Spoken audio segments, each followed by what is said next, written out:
ਇਹ ਕੈਲੀਫੋਰਨੀਆ ਦੇ ਵਿੱਚ ਕਈ ਏਰੀਏ ਦੇ ਵਿੱਚ ਫਲੱਡ ਵਾਚ ਇਸ਼ੂ ਕੀਤਾ ਗਿਆ ਆ। ਕਿਉਂਕਿ ਸਨੋ ਮੈਲਟ ਹੋਣੀ ਸ਼ੁਰੂ ਹੋਈ ਆ, ਗਰਮੀ ਜਦੋਂ ਟੈਂਪਰੇਚਰ ਵਧਿਆ ਆ, ਖਾਸ ਕਰਕੇ ਸਿਆਰਾ ਨਵਾਡਾ ਦਾ ਜਿਹੜਾ ਸਨੋ ਪੈਕ ਆ, ਉਹ ਬੜੀ ਤੇਜ਼ੀ ਦੇ ਨਾਲ ਮੈਲਟ ਹੋਣਾ ਸ਼ੁਰੂ ਹੋ ਗਿਆ ਹੈਗਾ।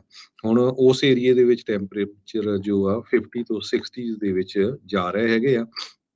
ਸੋ ਜਿਹੜੇ ਏਰੀਏ 7000 ਫੀਟ ਦੀ ਐਲੀਵੇਸ਼ਨ ਤੋਂ ਥੱਲੇ ਹੈਗੇ ਆ, ਫੁੱਟਹਿਲਸ ਵਾਲਾ ਏਰੀਆ ਆ, ਮਰਡਕ ਤੋਂ ਲੈ ਕੇ ਲੈਸਨ ਕਾਉਂਟੀ ਤੇ ਨਾਰਥ ਟੂ ਐਲਪਾਈਨ ਕਾਉਂਟੀ ਜੋ ਸਾਊਥ ਆਫ ਲੇਕ ਤਾਹੋ ਆ, ਉੱਥੇ ਫਲੱਡ ਵਾਚ ਇਸ਼ੂ ਕੀਤੀ ਗਈ ਆ। ਕਹਿੰਦੇ ਵੀ ਸੈਚਰਡੇ ਕੱਲ ਨੂੰ ਤੇ ਪਰਸੋਂ ਨੂੰ ਜਿਹੜਾ ਆ ਲੋਕਾਂ ਨੂੰ ਧਿਆਨ ਉਸ ਏਰੀਏ ਦੇ ਵਿੱਚ ਰੱਖਣਾ ਪਊਗਾ, ਕਿਉਂਕਿ ਬਹੁਤ ਜ਼ਿਆਦਾ ਜਿਹੜੀ ਸਨੋ ਆ ਇਹਨਾਂ ਪਹਾੜੀਆਂ ਦੇ ਉੱਤੇ ਪਈ ਸੀ। ਹੁਣ ਜਿੱਦਾਂ ਜਿੱਦਾਂ ਮੌਸਮ ਗਰਮ ਹੋਣ ਜਾ ਰਿਹਾ ਆ, ਉਸ ਹਿਸਾਬ ਦੇ ਨਾਲ ਸਨੋ ਤੇਜ਼ੀ ਨਾਲ ਪਿਘਲੇਗੀ ਤੇ ਜੋ ਰਿਵਰਸ ਆ, ਉੱਥੋਂ ਆਉਂਦੀਆਂ ਆ ਸਟਰੀਮਸ ਆ, ਉਹ ਫਲੱਡ ਹੋਣਗੀਆਂ।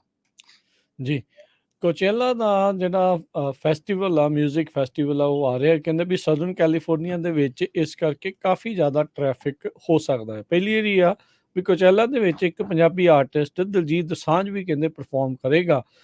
ਹਜ਼ਾਰਾਂ ਦੀ ਸੰਖਿਆ ਦੇ ਵਿੱਚ ਕੌਂਸਰਟ ਦੇ ਉੱਤੇ ਇਹ ਜਾਣ ਵਾਲੇ one of the biggest music festival ਦੇ ਵਿੱਚ ਇਹ ਦੇਖਿਆ ਜਾਂਦਾ ਆ। ਐਲਏ, ਔਰੰਜ ਕਾਊਂਟੀ ਤੇ ਉਸ ਦੇ ਨਾਲ ਲੱਗਦੇ ਜਿਹੜੇ ਇਲਾਕਿਆਂ ਦੇ ਵਿੱਚ ਕਾਫੀ ਜ਼ਿਆਦਾ ਲੋਕ ਆ ਕੇ ਇਸ ਫੈਸਟੀਵਲ ਦੇ ਲਈ ਰਹਿੰਦੇ ਆ। CHP ਕਹਿ ਰਹੀ ਆ ਵੀ ਅਸੀਂ ਐਂਟੀਸਪੇਟ ਕਰ ਰਹੇ ਹਾਂ ਵੀ ਬਹੁਤ ਜ਼ਿਆਦਾ ਜਿਹੜਾ ਟ੍ਰੈਫਿਕ ਆ ਉਹ ਹੋਊਗਾ। ਸੋ ਕਹਿੰਦੇ ਵੀ basically all hands on deck ਜਿਹੜੇ ਹੋਣਗੇ। CHP ਦੇ ਅਫਸਰ ਕਹਿੰਦੇ ਵੀ ਲਗਾਤਾਰ ਦਿਨ ਰਾਤ ਜਿਹੜੇ ਉਹ ਕੰਮ ਕਰਨਗੇ ਤੇ ਮੰਡੇ ਕਹਿੰਦੇ ਵੀ ਵਨ ਆਫ ਦਾ ਬਿਜ਼ੀਐਸਟ ਡੇ ਹੋ ਸਕਦਾ ਆ। ਜਿਹੜੇ ਡਰਾਈਵਰਸ ਉਹਨਾਂ ਨੇ ਇਹਨਾਂ ਇਲਾਕਿਆਂ ਚੋਂ ਲੰਘਣਾ ਆ ਆਉਣ ਵਾਲੇ ਦਿਨਾਂ ਦੇ ਵਿੱਚ, ਕਹਿੰਦੇ ਵੀ ਐਕਸਪੈਕਟ ਕਰਨ ਵੀ ਹੈਵੀ ਡਿਲੇਜ਼, ਰੋਡ ਕਲੋਜ਼ਰਸ ਦੇ ਨਾਲ ਤੇਜ਼ ਹਵਾਵਾਂ ਵੀ ਜਿਹੜੀਆਂ ਚੱਲਣਗੀਆਂ। ਸੋ ਟਰੈਵਲ ਉੱਤੇ ਅਸਰ ਪੈ ਸਕਦਾ ਆ।